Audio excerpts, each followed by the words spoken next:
Hello classes, this is Mr. Holmes. Today we're going to be talking about simplifying radicals.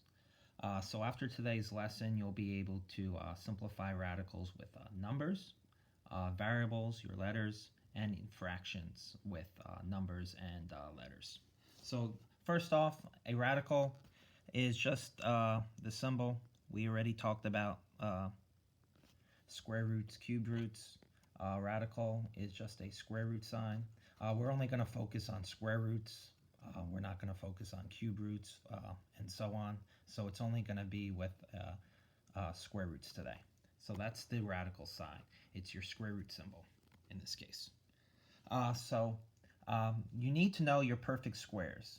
If you know your perfect squares, it's going to make doing these questions a lot easier because you're going to have to figure out a number that goes in evenly into your given number. So we'll just put down the perfect squares again.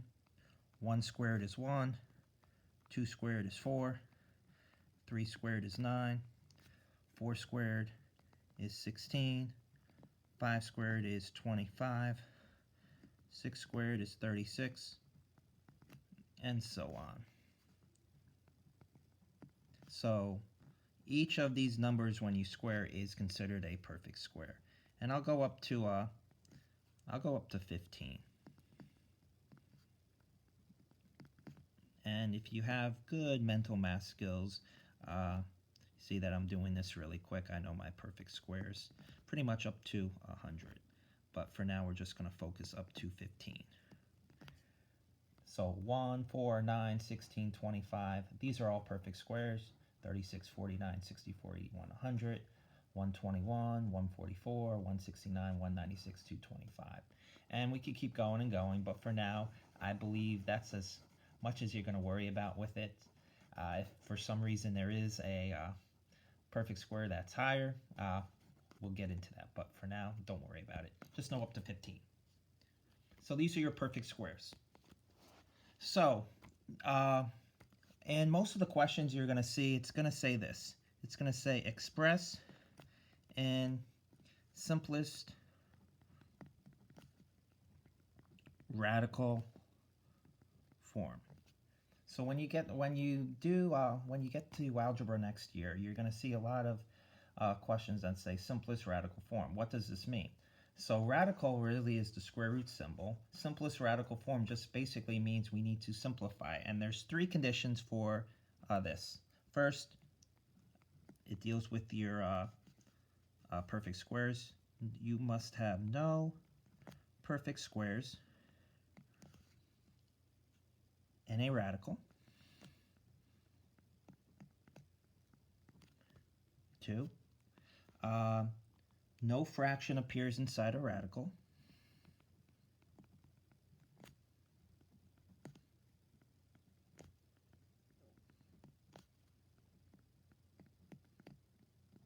And 3, no radical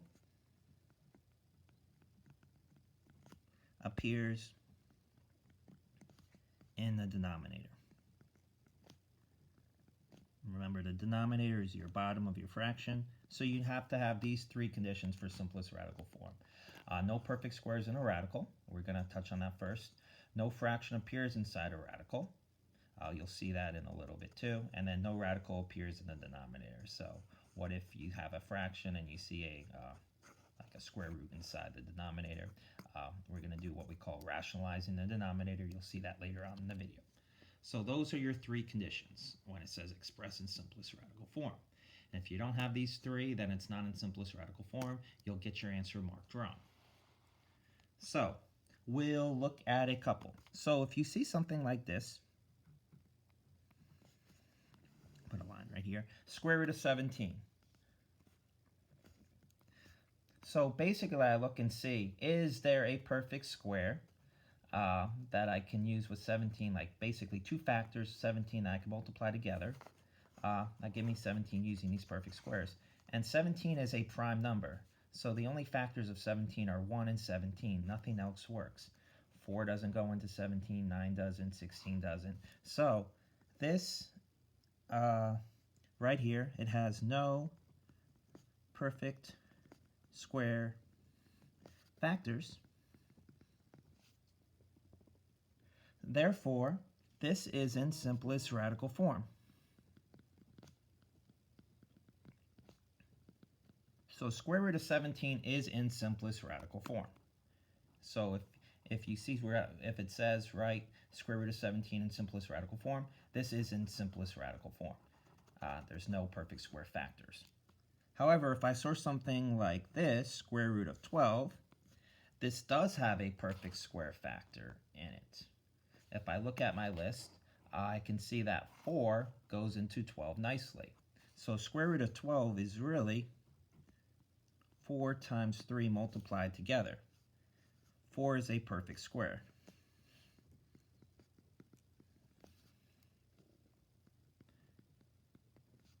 So this is not in simplest radical form. So if I see square root of 12, we're going to have to simplify this and make it into simplest radical form. And we'll come back to that shortly. So square root of 17 is in simplest radical form, whereas square root of 12 isn't, because a perfect square goes into my number. So if I had like a number like, say, 18, that wouldn't be, because 9 goes into 18, and you'll see. So use this list and see if I can divide a perfect square into my number evenly. If it is, then it isn't in simplest radical form. And don't really worry about 1, because 1 goes into every number. So something other than 1 on the list. Okay, so we're going to now get into our properties. So our first property is this. So if I have two numbers inside the radical, okay, it could be 3, it could be 4. Really, I can do this. If I have two numbers being multiplied under the radical, I can really divide it, break it into two pieces. It's really the same as each piece multiplied together. So square root of AB is really square root of A times the square root of B. So I can do each part separately, or I can group them together. So if you have the same radicals, I can group them together to one big thing, or I can break them apart into separate pieces. And we're going to be using this a lot to help us. So we're going to break them into pieces, and sometimes we're going to clump them together underneath the square root. And this will always work. So this is our first property. So very important. So now we're going to come back to the example here, root 12. So my rule of thumb is when I want to simplify radicals, my suggestion is you want to find the largest perfect square that divides into your number.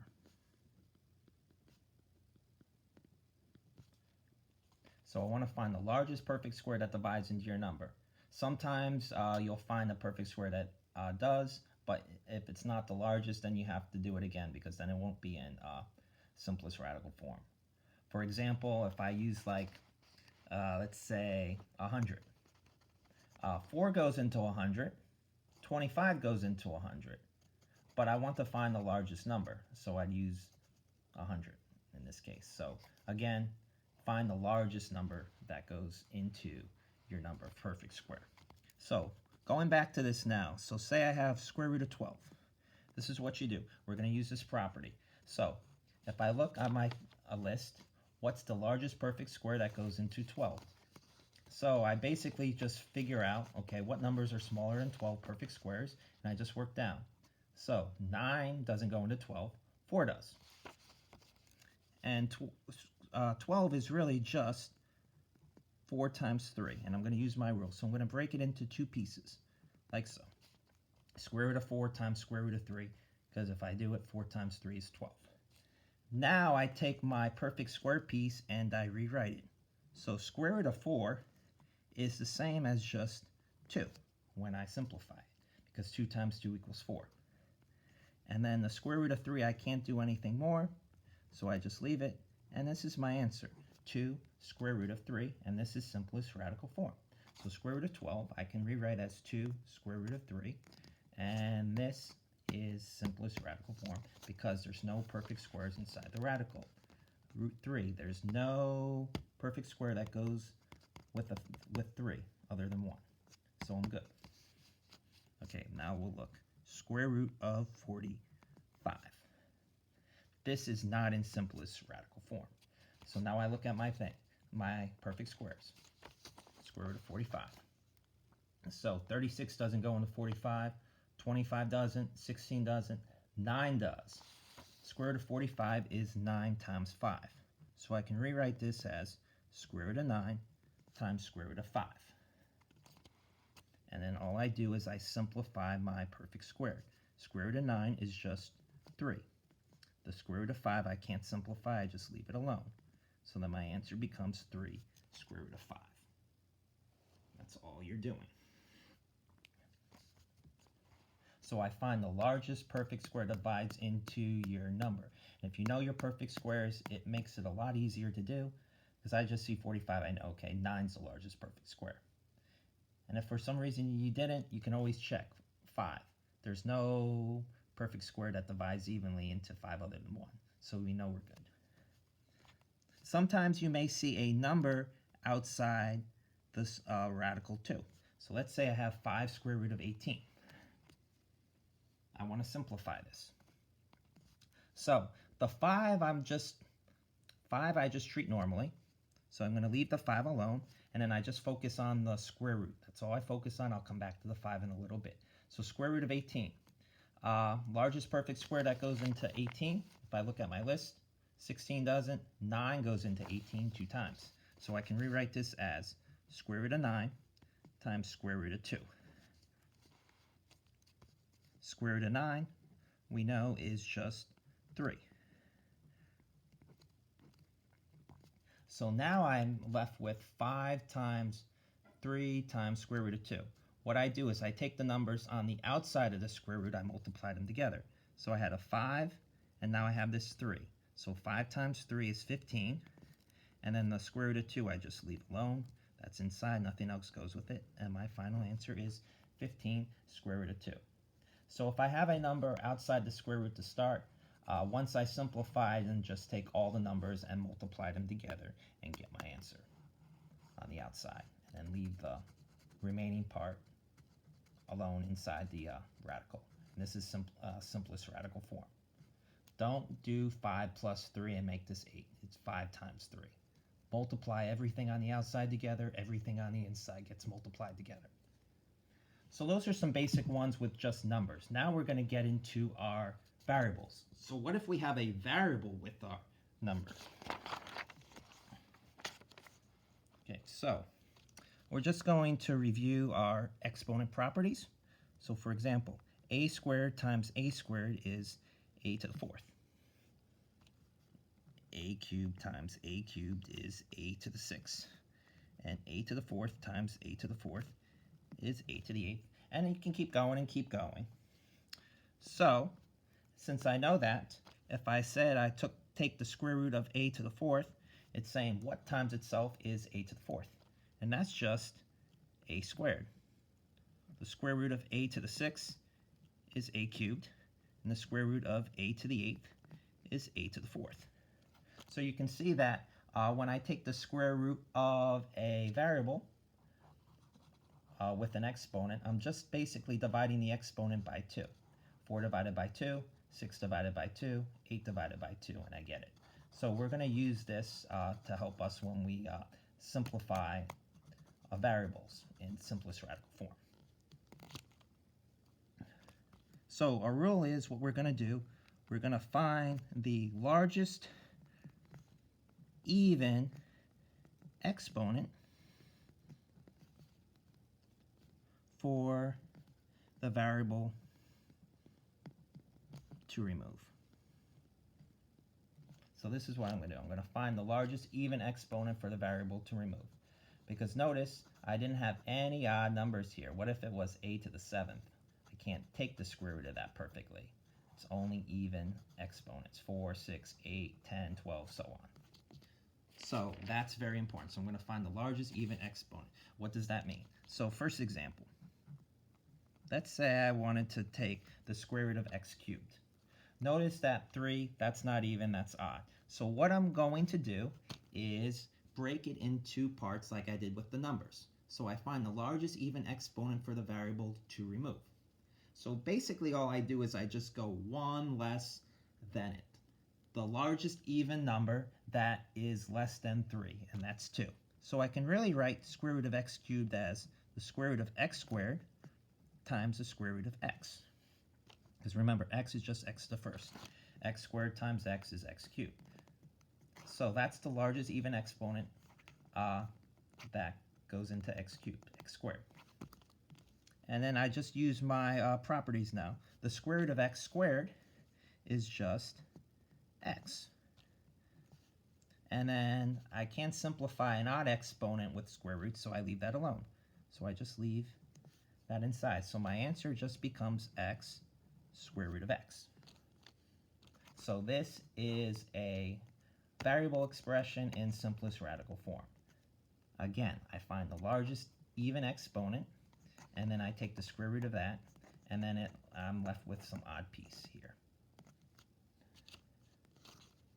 Okay, next one. Let's say I had a letter and a number. Let's do 4b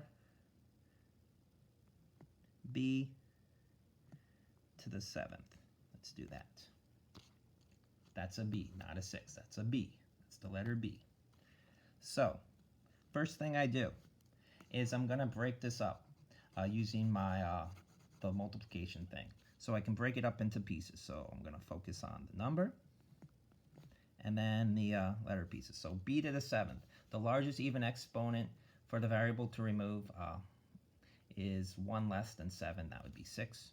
So I can really write this as b to the 6th times b to the 1st. Because b to the 7th is b to the 6th times b to the 1st. So b to the 6th is the largest even exponent I'm going to remove. And now I just simplify each piece. So square root of 4, that's just 2. B to the 6th, the square root of b to the 6th is just b to the 3rd. And then the square root of b to the 1st, I can't simplify that, so I leave that alone. And now I just rewrite this, okay? So everything on the outside I multiply together, the square root, and everything on the inside I multiply together. So I'm left with, on the outside, 2b to the 3rd, and on the inside, just b. So my final answer is 2b to the 3rd square root of b. That's a b. And that's my answer.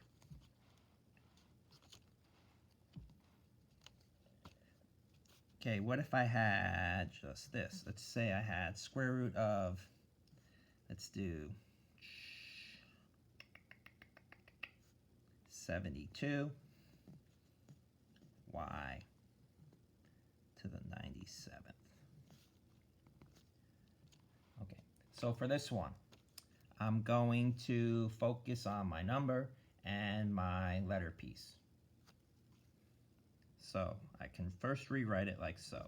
Square root of 72 times the square root of y to the 97. I can break it into my pieces. Now I'm going to focus on each of these separate. So square root of 72, I want the largest perfect square that goes into 72. If I look on my list, 36 goes into 72 2 times. That's my largest perfect square. So I can do square root of 36 times square root of 2. And then for y to the 97, the largest even exponent would be y to the 96, 1 less than my. And so when I have an odd number, it's the biggest even number that's less than 97, which is 96. So then I can rewrite it as y to the 96 times square root of y to the 1st. Now all I do is I simplify each piece. So square root of 36 is 6. Square root of 2 I can't simplify, I leave that alone. Square root of y to the 96, remember, when I take the square root, it's just I'm dividing it by 2. That's y to the 48th. Because y to the 48th times y to the 48th is y to the 96. And then I just leave the square root of y alone. And now I simplify. I multiply everything on the outside of the square root together, everything on the inside together. So on the outside, I'm left with 6 y to the 48th. And on the inside, I'm left with 2y. So my final answer is 6y to the 48th square root of 2y. That's my answer in simplest radical form. I can't simplify that anymore. 2 doesn't have a perfect square. Same with y, since it's an odd exponent there. And that's all you do. Let's look at square root of 18, a to the 5th. Same thing. Take the square root of 18 times the square root of a to the 5th. Now I focus on each part. So, largest perfect square that goes into 18 is 9. That's really square root of 9 times square root of 2. And for a to the 5th, the largest even exponent will be a to the 4th. 4 is the biggest even number, less than 5. And now I just simplify each piece. Square root of 9 is 3. I can't simplify square root of 2. I leave that alone. And square root of a to the 4th is a squared. And square root of a, I can't simplify. I leave that alone. And now all I do, outside pieces get multiplied together, so that's 3a squared. And the inside pieces get multiplied together, that's 2a. And I'm done. That's all you do. Okay. So, let's look at one more now with a number outside and more than a single variable. Okay, so here I'm going to put a little star. This is a little tricky, this one. So let's do 6 square root of 48 a cubed b to the 4th and c to the 10th. Let's do. Okay. So I want to simplify this. So first thing I'm going to do is I leave the 6 alone, and then I just focus on each of the square pieces. So square root of 48, worry about the number, and then I worry about each letter separately. So my letters were a cubed, b to the 4th, and c to the 10th. Now I focus on each. So square root of 48, I'm going to simplify that. The largest perfect square that goes into 48 is 16. 16 times 3. So I can rewrite this as square root of 16 times the square root of 3. A cubed. The largest even exponent that goes into a cubed is a squared. So I can write this as a squared times a. B to the 4th, that's even, so I'm good there. And c to the 10th, I'm good there. That's even. If I have an even exponent, it's good. I can just remove it completely. Now I just focus on each piece. So square root of 16 is 4. Square root of 3, I can't do anything. Square root of a squared is a. Square root of a, I leave alone. Square root of b to the 4th is b squared. And square root of c to the 10th is c to the 5th. Now all I do, I take all the numbers take all the pieces on the outside, multiply them together. Same with the inside. So on the outside I have the numbers 6 and 4, that's 24. I have an a, I have a b squared, and I have a c to the 5th. So that's my outside. And now for the inside, the square root, I have a 3 and an a, so that's just 3a. And that's my answer in simplest radical form. So you can do it with one variable, 2 variables, 3 variables, and including a number 2 and a number on the outside. So if you can do this one, you can do any of them. Okay. Now we're going to get into our last piece with fractions. So there's another property now you're going to see. It's our quotient property, or division. So like the multiplication, when I have something underneath the square root of a over b, I can rewrite this as the parts separately, which is really just square root of a, the top part, over the square root of the bottom part. So I can break it into the square root of each piece, and it will help. And a little rule. Okay, always try and simplify the inside of the fraction first before you apply this property. Because most of the time you can simplify the inside of the fraction and it will work out where you're going to have a perfect square. Because sometimes you might see like a number that isn't a perfect square, but when you simplify it, then it becomes a nice perfect square, and then you're basically done.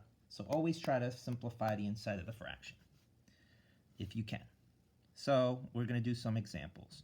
First one, square root of 9 over 4, all underneath the square root. So 9 over 4, there's no number that goes into each, so I can't simplify this. However, I can use my property. I can rewrite this as square root of 9 over the square root of 4. And this is nice. Square root of 9 is just 3. Square root of 4 is just 2. So my final answer is 3/2. And I'm done.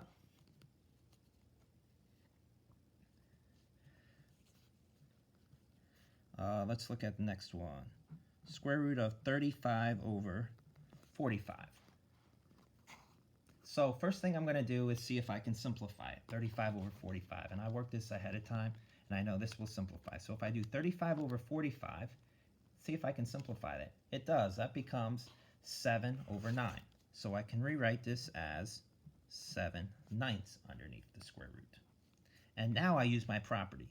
Square root of 7 over the square root of 9.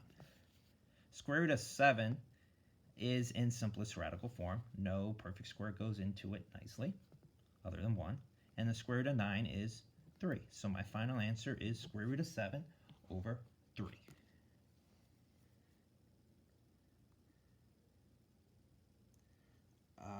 Okay, next one.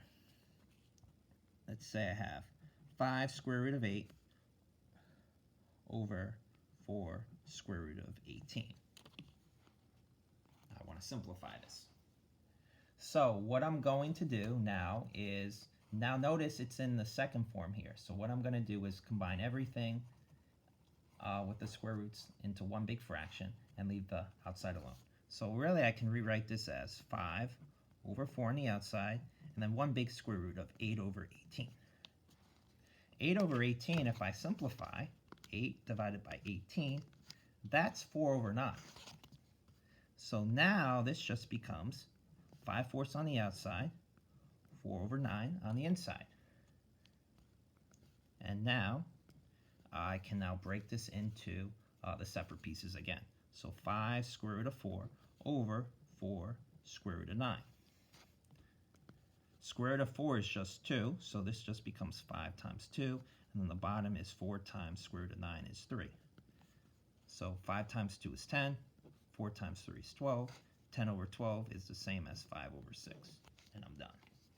So notice that I'm going from one form to the other and then back.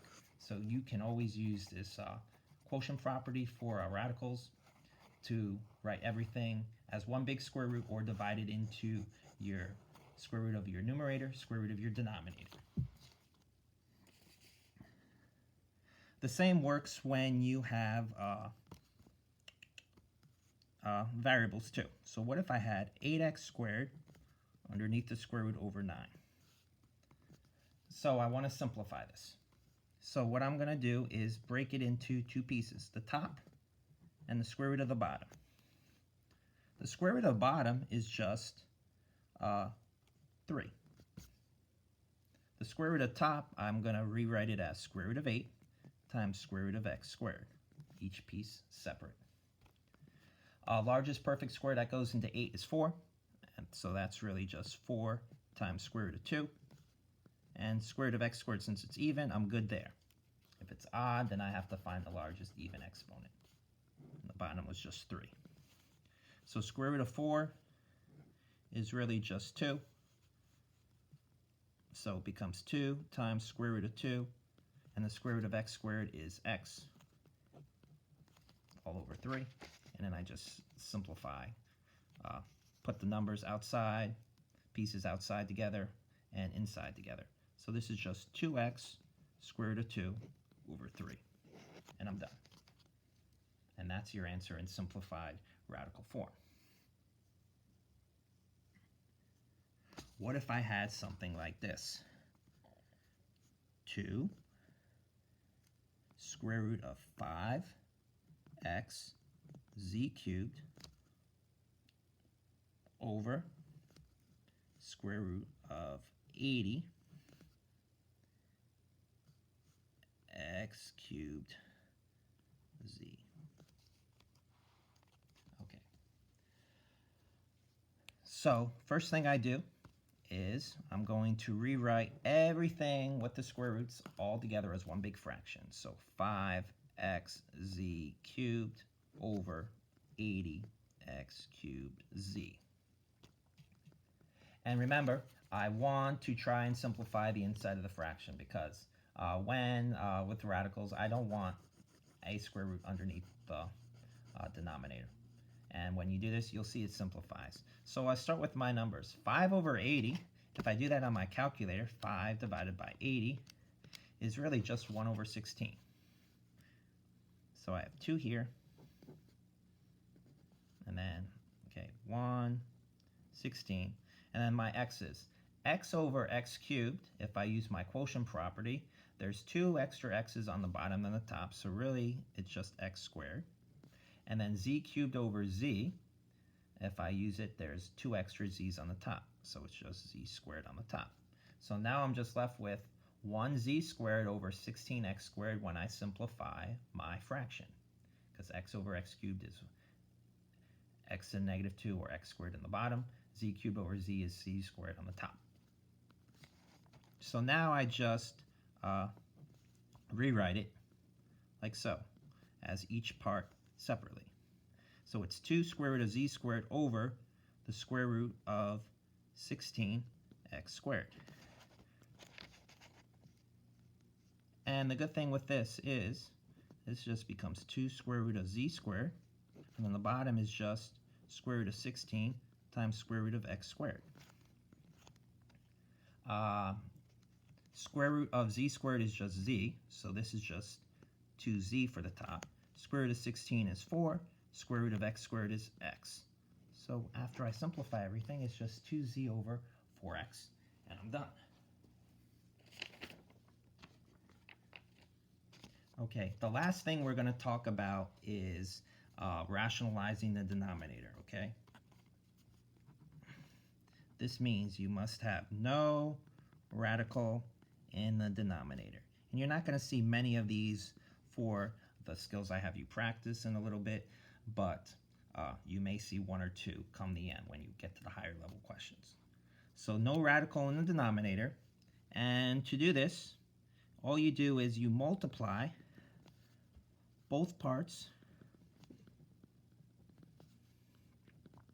of the fraction by your square root in the denominator. So no radical in the denominator, multiply both parts of your fraction by the square root in your denominator. Multiply both parts of your fraction by the square root in your denominator. So a couple examples. Okay, so let's look at this. Okay, let's say I had square root of 2 over 5. Okay, so the first thing I do, see if I can simplify. I can't simplify this fraction. It's already simplified. I'm going to break it into my parts. Square root of 2 times the square root of 5. Okay, notice each of these pieces is in simplest radical form, which is good. However, I can't have a square root in the denominator, so I have to get rid of the square root in the denominator. And all you do to do this is you multiply both parts of the fraction by the square root in the denominator. So in this case, my square root is 5. So I'm just going to multiply the top and bottom of the fraction by the square root of 5. Square root of 2 times square root of 5, that's just square root of 10, because I can multiply the numbers underneath the square root together. And square root of 5 times square root of 5 is just square root of 25. Square root of 25 is just 5. So when I multiply the same square root together, it just itself. So square root of 5 times square root of 5 is just 5. And square root of 10, I can't do anything to it. It's in simplest radical form, and I'm done. Notice now there's no square root in the denominator, and square root of 10 is in simplest radical form, since there's no perfect square other than 1 that goes into 10. And I'm done. So that's how you simplify radicals in the denominator. Let's look at another one. Square root of 3x over 7. So I'm going to break this into my 2 pieces. I can't simplify 3 over 7, my numbers, my letters. So this is what I do now. So square root of 7 is not a perfect square. Can't simplify that anymore. So to clear it out, I'm going to multiply both the numerator and denominator by my square root piece in the denominator, which is square root of 7. So square root of 3x times square root of 7, I can multiply everything on the inside of the square roots together. That just becomes the square root of 21x. And then the bottom is just square root of 7 times square root of 7, which is just 7. Excuse me, and that's my answer. I can't simplify square root of 21. I can't simplify x. I'm done. Let's look at one more, and then we'll call it good. So let's say I have square root of 5 over 9y to the 4th. I can't simplify this. 5, so I leave square root of 5 alone, square root of 9y to the 4th alone. What I could do is I can multiply each piece by square root of 9y to the 4th, but I want to see if I can simplify this without having to do it. So the square root of 5 I can't do anything to, but square root of 9y to the 4th I can rewrite as square root of 9 times square root of y to the 4th, and this is a perfect square. Square root of 9 is just 3, square root of y to the 4th is just y squared. So in this one, I didn't have to rationalize the denominator. Even though it may look like it, square root of 9y to the 4th is just 3y squared. So always try and see if I can simplify the denominator first. If you can't completely, then you have to multiply through by both pieces. If not, you're good.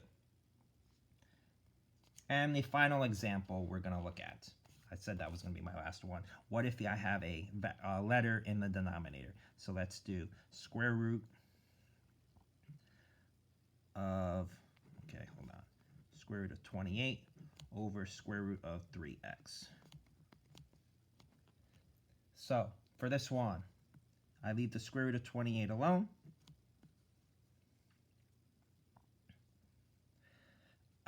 And then the square root of 3x.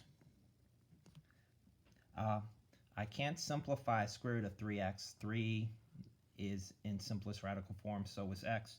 So to clear the denominator of the square root, I'm going to multiply both the top and bottom by what's underneath the square root of the denominator, which is 3x. So when I do this, square root of 28 times square root of 3x is square root of 84x, and then square root of 3x times square root of 3x is just 3x. So it's just itself without the square root. So the bottom is clear. Now I have to simplify the top. Square root of 84. The largest perfect square that goes into 84, if you do the math, it's going to be 4. It's just 4 times 21. So I can rewrite 84 as square root of 4 times the square root of 21 times the square root of x all over 3x. And then square root of 4 is just 2. Square root of 21 I leave alone, square root of x I leave alone, 3x for the bottom, and then I just simplify this. So this just becomes 2 on the outside, square root of 21x on the inside, over 3x, and that's my answer.